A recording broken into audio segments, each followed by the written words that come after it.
नमस्कार दोस्तों, सरन क्लासेस में आप सभी का स्वागत है। आज इस वीडियो में हम हिंदी के सेट नंबर 25 को डिस्कस करने वाले हैं, जिसमें कि टोटल 100 सवाल है। इन सारे सवालों को हम लोग अच्छे से डिटेल में डिस्कस करेंगे।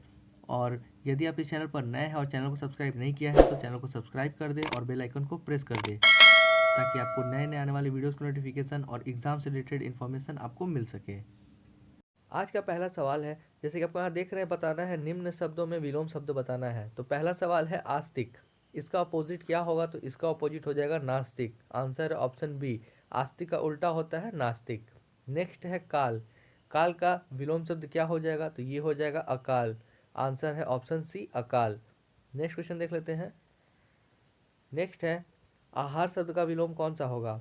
आहार का निराहार हो जाएगा। आंसर हो जाएगा ऑप्शन सी, आहार का ऑपोजिट होता है निराहार। नेक्स्ट है आवाहन, आवाहन का विपरीतार्थक शब्द ये हो जाएगा विसर्जन। आवाहन का उल्टा होता है विसर्जन। आंसर है ऑप्शन ए विसर्जन। नेक्स्ट है गौ रक्षक, यानी कि गौ की रक्षा करने वाला, गाय की रक्षा करने वाला। तो इसका उल्टा क्या हो जाएगा? इसका उल्टा हो जाएगा गौ भक्षक।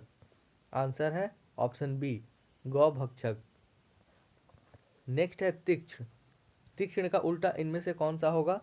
तो तीक्ष्ण का विलोम हो जाएगा कुंठित। आंसर है ऑप्शन सी, तीक्ष्ण का विलोम कुंठित। नेक्स्ट है तेजस्वी, तो तेजस्वी का अपोजिट यह है निस्तेज। आंसर है ऑप्शन डी निस्तेज, तेजस्वी का विलोम निस्तेज। दरिद्र, दरिद्र यानी कि गरीब, तो गरीब का उल्टा क्या हो जाएगा? संपन्न। आंसर हो गया ऑप्शन ए संपन्न, दरिद्र का विलोम संपन्न। नेक्स्ट है दूषित, दूषित का विलोम शब्द बताना है। दूषित यानी कि गंदा होता है, तो इसका हो जाएगा स्वच्छ। आंसर हो गया ऑप्शन बी स्वच्छ। नेक्स्ट है धरा, धरा का विलोम शब्द इनमें से कौन सा होगा? तो ये हो जाएगा गगन। ठीक है, धरा मतलब धरती और गगन मतलब आसमान। आंसर हो गया ऑप्शन सी। नेक्स्ट क्वेश्चन हम देख लेते हैं। इसमें आपको बताना है कि किस खंड में अशुद्धि है, यानी कि आपको पूरा सेंटेंस पढ़ना है और जिस पार्ट में त्रुटि है वो आपको पहचानना है। तो चलिए इसको स्टार्ट करते हैं। देखिए पहला 11 नंबर है, आपकी आय का मुख्य स्रोत क्या है? ठीक है, यहाँ पर आप जब देखिएगा सेंटेंस तो यहाँ पे लिखा है स्रोत, लेकिन ये गलत है। ये श्रीमान वाला स्र ना होकर के ये दूसरा होगा। ठीक है, स्रो इस प्रकार होगा, तो इसलिए ये आपको यहाँ पे स्र गलत है, तो आंसर हो जाएगा ऑप्शन बी, क्योंकि बी पार्ट में गलती है। दूसरा लिखा है प्रेम करना तलवार की नोक पर चलना है। देखिए दोस्तों, तलवार की नोक पर चलना नहीं होता है, तलवार की धार पर चलना होता है, तो इसलिए यहाँ पर भी बी पार्ट में गलत है, तो आंसर हो जाएगा ऑप्शन बी। नेक्स्ट है आपकी सौभाग्यवती कन्या का विवाह कब है? देखिए जब कन्या का विवाह नहीं हुआ है तो वो सौभाग्यवती कैसे हो सकती है, इसलिए यहाँ पर आपको ए पार्ट में गलत है, सौभाग्यवती नहीं होगा, नॉर्मली होगा। आपकी कन्या का विवाह कब है, यानी कि आंसर आपको ऑप्शन ए में गलती, तो आंसर हो जाएगा ऑप्शन ए। नेक्स्ट है प्रेमचंद्र ने गोदान की रचना लिखी है। देखिए यहाँ पर रचना और लिखी दोनों साथ में आ रहा है। अब आप सोचिए रचना और लिखी है दोनों साथ में नहीं आएगा, तो यानी कि रचना नहीं होना चाहिए। प्रेमचंद ने गोदान की रचना की है या फिर गोदान लिखी है, इस प्रकार होगा। रचना और लिखी एक साथ नहीं होगा, तो इसलिए यहाँ पे सी आंसर हो जाएगा, क्योंकि सी में त्रुटि है। नेक्स्ट है अल्मोड़ा की जलवायु उनके लिए अनुरूप नहीं थी। देखिए दोस्तों, अनुरूप की जगह यहाँ पे क्या होना चाहिए? अनुकूल होना चाहिए, तो यहाँ पर बी गलत है, तो बी हो जाएगा यहाँ पे आंसर। नेक्स्ट है वे अपना भावी जीवन यही बिताएंगे। देखिए दोस्तों, भावी जीवन ना होकर के क्या होगा? शेष जीवन, यानी कि किसी व्यक्ति का बचा हुआ शेष जीवन वो जहाँ बिता रहा है, यहाँ पर इसकी चर्चा की जा रही है, तो वे अपना शेष जीवन यही बिताएंगे, तो इसलिए बी हो जाएगा आंसर, क्योंकि बी में त्रुटि है। नेक्स्ट लिखा है ममता ने अंशुल से कहा कि ममता का आज उपवास है। देखिए दोस्तों, यहाँ पे ममता, यदि ममता खुद बता रही है तो वो ये दोबारा नहीं रिपीट करेगी कि ममता का उपवास है, वो बोलेगी मेरा उपवास है। ममता ने अंशुल से कहा कि मेरा आज उपवास है, तो यहाँ पे बी पार्ट में गलत है, तो आंसर हो जाएगा ऑप्शन बी। नेक्स्ट है भारत में सब संप्रदाय और जाति के लोग रहते हैं। देखिए भारत में सब धर्म और जाति और धर्म के लोग इस प्रकार हुआ, संप्रदाय यहाँ पे गलत आपको है, तो यहाँ पर बी पार्ट में गलत है, आंसर हो जाएगा ऑप्शन बी। नेक्स्ट है विद्यालय बंद होने की संभावना की जा रही है। देखिए संभावना की जा रही है नहीं, संभावना है या फिर संभावना जताई जा रही है। ठीक है, तो यहाँ पर सी पार्ट में त्रुटि है, तो आंसर हो जाएगा ऑप्शन सी। नेक्स्ट है आशीष के माता पिता तीर्थ करने हरिद्वार गए। यहाँ पर आप देख सकते हैं ये जो वर्ड लिखा है तीर्थ, ये बिल्कुल ही गलत है। तीर्थ किस प्रकार लिखा जाता है? तीर्थ इस प्रकार लिखा जाता है। ठीक है, तो यहाँ पर इसलिए ये गलत है। आंसर आपको हो जाएगा ऑप्शन बी, क्योंकि तीर्थ गलत है, तीर्थ होता है। नेक्स्ट देख लेते हैं, जिजीविसा का क्या अर्थ होगा। जिजीविसा का अर्थ बताना है, तो जिजीविसा का अर्थ होता है जीवित रहने की इच्छा। आंसर हो जाएगा ऑप्शन बी, जीवित रहने की इच्छा। अभ्यंतर, अभ्यंतर के बारे में आपको बताना है कि अभ्यंतर का सही अर्थ इनमें से कौन सा है। तो देखिए, अभ्यंतर का अर्थ होता है किसी वस्तु का भीतरी भाग, यानी कि अंदर का भाग को हम बोलते हैं अभ्यंतर। इसलिए आंसर हो जाएगा ऑप्शन सी, किसी वस्तु का भीतरी भाग। नेक्स्ट है, व्यक्ति जिसे भूमि के आंतरिक तत्वों की जानकारी हो के लिए एक समुचित शब्द क्या होगा। यानी कि देखिए, जो भूमि के बारे में डिटेल में पढ़ाई करता है उसे हम बोलते हैं जियोलॉजिस्ट, यानी हिंदी में भूगर्भवेता। आंसर हो जाएगा ऑप्शन डी, भूगर्भवेता। नेक्स्ट है, किए हुए उपकार का फल न मानने वाला, यानी कि अगर आपने किसी के लिए कुछ किया और वो आपके लिए न माने तो उसे हम क्या बोलते हैं, कृतघ्न बोलते हैं। आंसर हो जाएगा ऑप्शन बी, कृतघ्न। नेक्स्ट है, पति या पत्नी के पिता का घर, पति या पत्नी के पिता का घर क्या बोलेंगे हम, ससुराल। तो आंसर हो जाएगा ऑप्शन बी, ससुराल। नेक्स्ट है, जिसका अनुभव किया गया हो, यानी कि जिसका एक्सपीरियंस पहले से किया गया हो उसे हम क्या बोलेंगे, अनुभूत। आंसर हो जाएगा ऑप्शन बी, अनुभूत। याद रखिएगा, जिसका अनुभव किया गया हो उसे हम अनुभूत कहेंगे। नेक्स्ट है, जिसकी पहले आशा नहीं की गई, यानी कि जिसकी पहले आशा नहीं की गई उसे हम क्या बोलेंगे, उसे हम बोलेंगे अप्रत्याशित। यानी कि अचानक से कोई चीज़ हो जाए तो उसे बोलते हैं ना, अप्रत्याशित चीज़ हो गया। तो ये इसलिए आंसर हो जाएगा, जिसकी पहले कभी आशा नहीं की गई थी और वो हो जाए तो उसे हम बोलते हैं अप्रत्याशित। किसी भी पक्ष का समर्थन नहीं करने वाला, यानी कि ना हाँ में ना ना में, जो बीच में न्यूट्रल रहता है उसे हम बोलते हैं तटस्थ। आंसर होगा ऑप्शन सी, किसी भी पक्ष का समर्थन नहीं करने वाला तटस्थ कहलाता है, तटस्थ। नेक्स्ट है, युयुत्सु का क्या अर्थ होता है। युयुत्सु, युयुत्सु का अर्थ होता है युद्ध की इच्छा रखने वाला। ठीक है, युद्ध की इच्छा रखने वाला को हम युयुत्सु कहते हैं। तो आंसर हो जाएगा ऑप्शन सी। नेक्स्ट है, जिसमें अपमान का भाव हो वह हंसी क्या कहलाती है। यानी कि व्यंग रूप से हंसना, व्यंगात्मक रूप से हंसना को हम बोलते हैं उपहास। आंसर हो गया ऑप्शन डी, उपहास, मजाक उड़ाना किसी का। नेक्स्ट है, रसोई शब्द का तत्सम क्या होगा। तत्सम तत्वों के बारे में दोस्तों आपको पता होगा कि संस्कृत के वे शब्द जिनका प्रयोग हम डायरेक्ट ज्यों का त्यों कर लेते हैं वह सब तत्सम शब्द कहलाते हैं। तो रसोई ये जो शब्द ये तद्भव शब्द है, इसका आपको बताना है कि तत्सम शब्द कौन सा होगा। तो यहाँ पर ऑप्शन डी है, रसवती। ये है बिल्कुल सही इसका आंसर, रसवती। रसोई का तत्सम शब्द हो जाएगा रसवती। नेक्स्ट है, हल्दी। हल्दी का भी आपको तत्सम शब्द ही बताना है, तो हल्दी का हो जाएगा हरिद्रा। हरिद्रा होता है हल्दी का तत्सम शब्द, तो इसलिए आंसर हो जाएगा ऑप्शन बी, हरिद्रा। नेक्स्ट है, समझ। समझ का आपको तत्सम शब्द ही फिर से बताना है, तो तत्सम का हो जाएगा संबुद्धि। समझ ये आपको तद्भव शब्द हो गया और इसका तत्सम शब्द हो गया संबुद्धि। आंसर हो जाएगा ऑप्शन सी।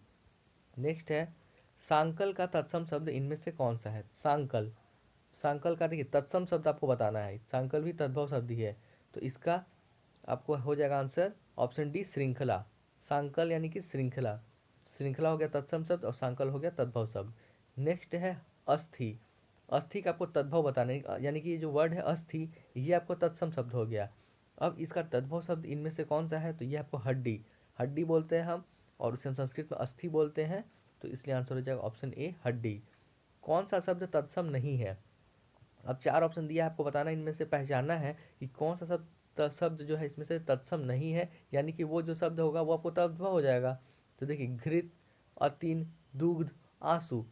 तो यहाँ पर आप देख रहे हैं आंसू, ये आपको क्या है, ये आपको तद्भव शब्द है, तत्सम शब्द नहीं है, इसलिए आंसर हो जाएगा आंसू। नेक्स्ट देख लेते हैं, इनमें से कौन सा शब्द तत्सम है। अब देखिए, सूरज, सावन, रुक्ष, बिच्छू, इनमें से कौन सा तत्सम है, तो वो हो जाएगा रुक्ष। रुक्ष ये जो शब्द है ये आपको तत्सम शब्द है, जबकि बिच्छू, सावन और सूरज ये तीनों आपको तद्भव शब्द हो जाएंगे। नेक्स्ट है, कौन सा शब्द तद्भव नहीं है। तद्भव नहीं है तो यानी क्या है, वो तत्सम शब्द है। तो देखिए, गोमय, घोड़ा, चोंच, ऊँट, इनमें से गोमय, गोमय ये जो शब्द है ये आपको तत्सम शब्द है, तो आंसर हो जाएगा ऑप्शन ए। तद्भव शब्द पहचानिए, अब आपको पुनः तद्भव पहचानना है।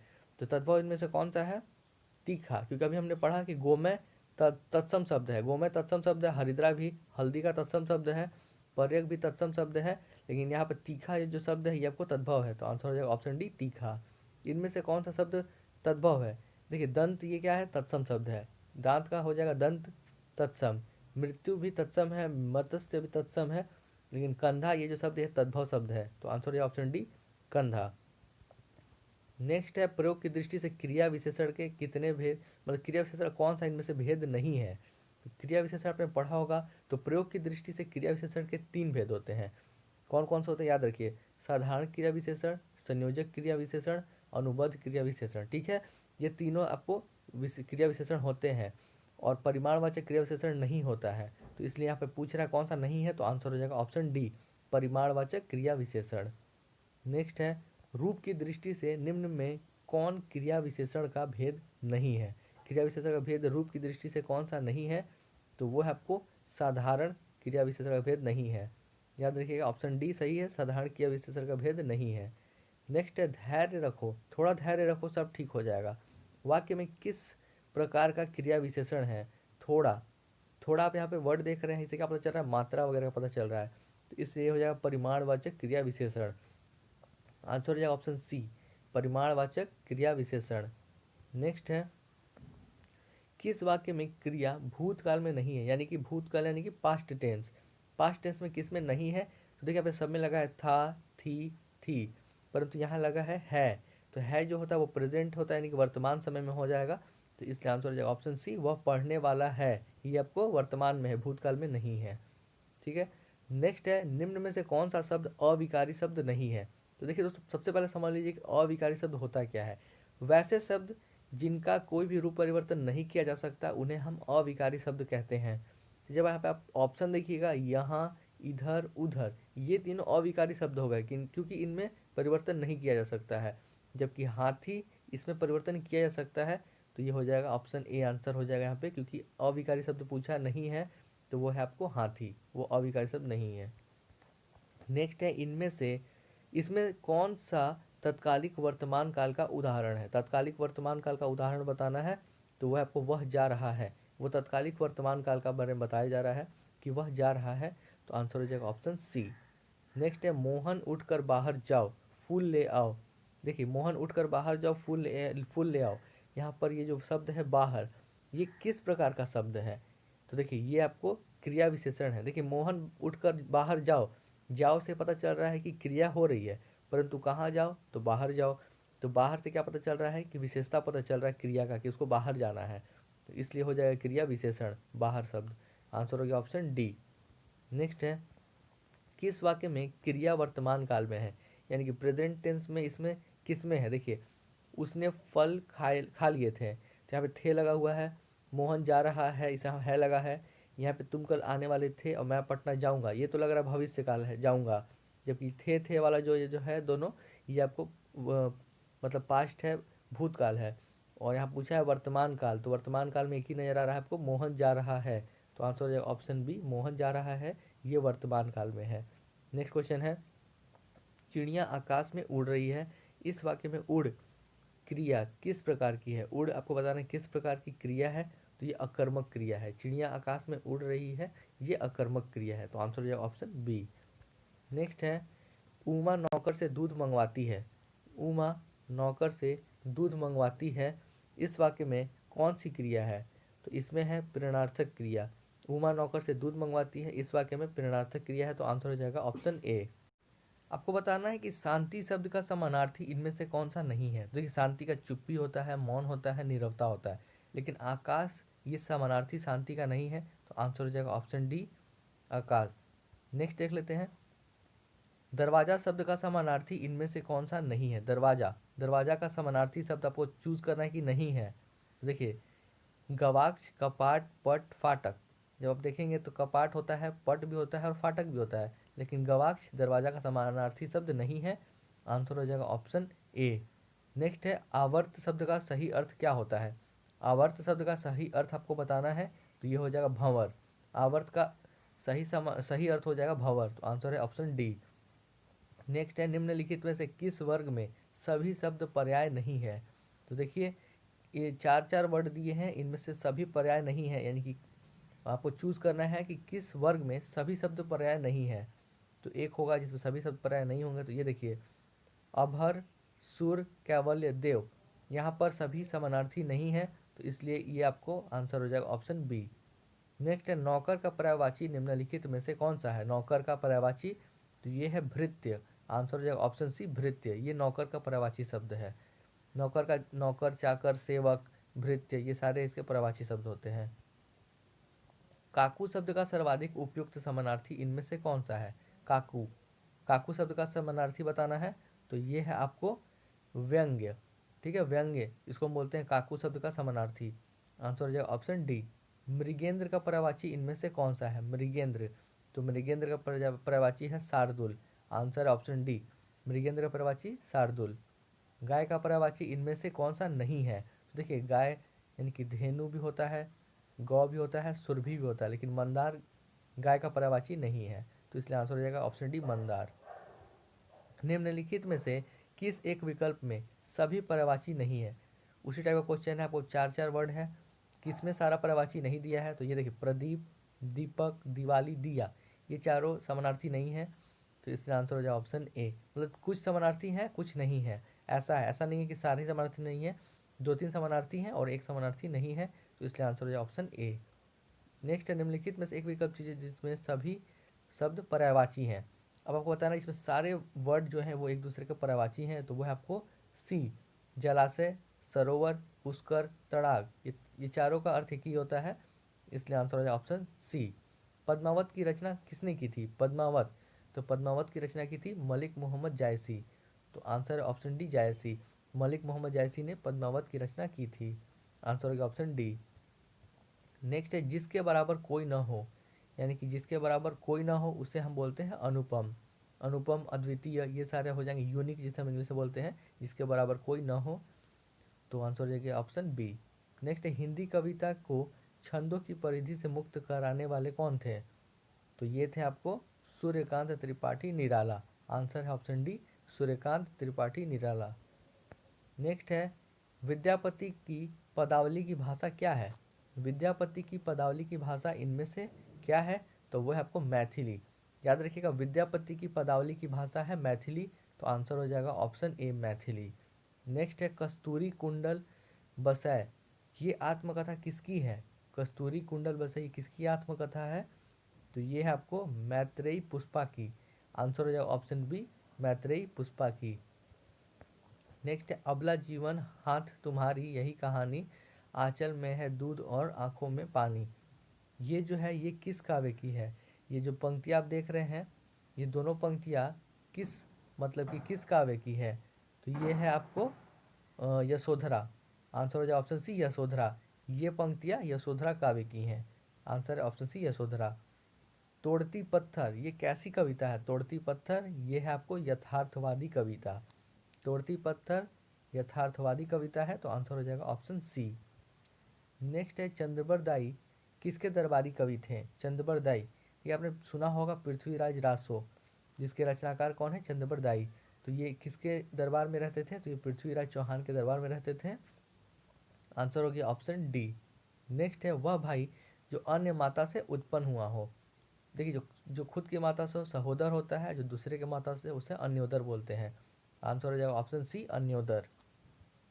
नेक्स्ट है रानी केतकी की कहानी के रचयिता कौन है? रानी केतकी की कहानी इसके रचयिता है इंसा अल्लाह खां, आंसर होगा ऑप्शन डी इंसा अल्लाह खां। रंगभूमि ये जो उपन्यास है इसके रचनाकार कौन है? रंगभूमि, तो इसके रचनाकार हैं प्रेमचंद, मुंशी प्रेमचंद हैं इसके रचनाकार, आंसर हो गया ऑप्शन सी। रसास्वादन का क्या अर्थ होता है? रसास्वादन देखिए किसी रस का उपभोग करना, इसे हम बोलते हैं रसास्वादन, किसी रस का उपभोग करना रसास्वादन होता है। नेक्स्ट है जिसे बुलाया न गया हो, ठीक है दोस्तों, जिसे बुलाया न गया हो उसे हम बोलते हैं अनाहुत, आंसर होगा ऑप्शन ए अनाहुत। नेक्स्ट है जो पहले कभी न हुआ हो उसे हम क्या बोलेंगे? जो पहले कभी न हुआ हो उसे बोलते हैं अभूतपूर्व, आंसर हो गया ऑप्शन बी अभूतपूर्व। नेक्स्ट है बिना घर का, यानी कि जिसके पास घर नहीं हो उसे हम क्या बोलते हैं? उसे हम बोलते हैं अनिकेत, ठीक है अनिकेत। बहुत लोग सोच रहे होंगे अनाथ, बट नहीं, अनाथ मतलब जिसके माता पिता ना हो, जिसके गार्जियन ना हो उसे अनाथ बोलते हैं। जिसके पास घर ना हो रहने के लिए उसे हम अनिकेत बोलते हैं, आंसर का ऑप्शन सी। हार की जीत ये जो कहानी है इसके कहानीकार कौन है? हार की जीत इसके कहानीकार हैं सुदर्शन, आंसर का ऑप्शन है सुदर्शन। नेक्स्ट है जिसे कठिनाई से जीता जा सके, यानी कि जिसे कठिनाई से जीता जा सके उसे हम बोलते हैं दुर्जेय, आंसर होगा ऑप्शन डी, जिसे कठिनाई से जीता जा सके उसे हम दुर्जय बोलते हैं। रामचरितमानस में टोटल कितने कांड हैं? तो इसमें टोटल 7 कांड है, तो आंसर होगा ऑप्शन सी, रामचरितमानस में टोटल 7 कांड है। प्रेम पचीसी कहानी संग्रह के रचनाकार कौन है? प्रेम पचीसी के, तो इसके हैं मुंशी प्रेमचंद। आंसर होगा ऑप्शन ए, प्रेमचंद। नेक्स्ट है ईदगाह कहानी के रचनाकार कौन है? ईदगाह कहानी के रचनाकार हैं प्रेमचंद। आंसर होगा ऑप्शन ए, मुंशी प्रेमचंद्र ही रचनाकार हैं ईदगाह के भी। याद रखिएगा, रस कितने प्रकार के होते हैं? तो रस के बारे में मैंने पहले बताया है, तो रस टोटल 9 प्रकार के होते हैं, इसलिए आंसर हो जाएगा ऑप्शन डी। रसोत्पत्ति में आश्रय की चेष्टाएं क्या कही जाती हैं? तो ये कही जाती हैं अनुभव। आंसर हो जाएगा ऑप्शन सी, रसोत्पत्ति में आश्रय की चेष्टाएं अनुभव कही जाती हैं। नेक्स्ट है पृथ्वीराज रासो किस काल की रचना है? अभी मैंने आपको बताया पृथ्वीराज रासो के रचनाकार हैं चंद्रबरदाई, और ये किस काल की रचना है? तो ये है आपको आदिकाल की रचना, तो आंसर हो जाएगा ऑप्शन ए, आदिकाल। नेक्स्ट है भरत मुनि के रस सूत्र में निम्नलिखित में से किसका उल्लेख नहीं है? तो भरत मुनि का जो रस सूत्र है इसमें अस्थाई भाव का उल्लेख नहीं है, तो आंसर है ऑप्शन है अस्थाई भाव। नेक्स्ट है हिंदी साहित्य का 9वां रस कौन सा है? यानी कि जो लास्ट रस है ये कौन सा है? तो ये आपको शांत रस। आंसर है ऑप्शन सी, शांत रस। नेक्स्ट है सूरदास के गुरु कौन थे? सूरदास के गुरु कौन थे? तो ये थे आपको वल्लभाचार्य। आंसर है ऑप्शन डी, वल्लभाचार्य। सूरदास के गुरु थे वल्लभाचार्य।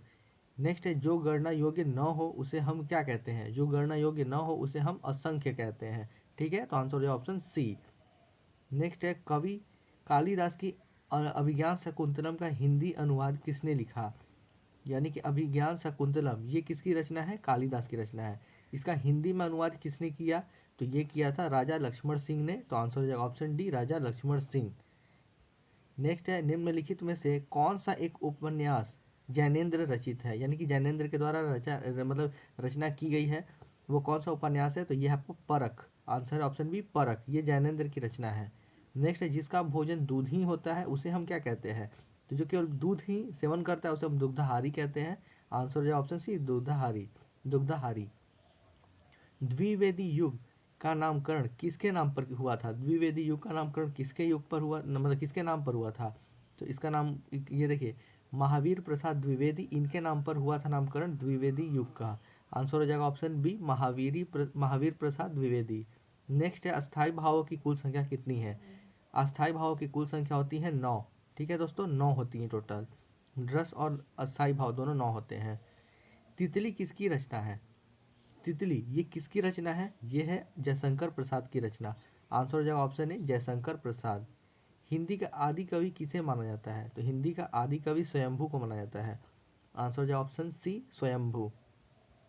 नेक्स्ट है जो कानून के अनुकूल न हो, यानी कि जो कानून के अनुकूल न हो उसे हम अवैध कहते हैं।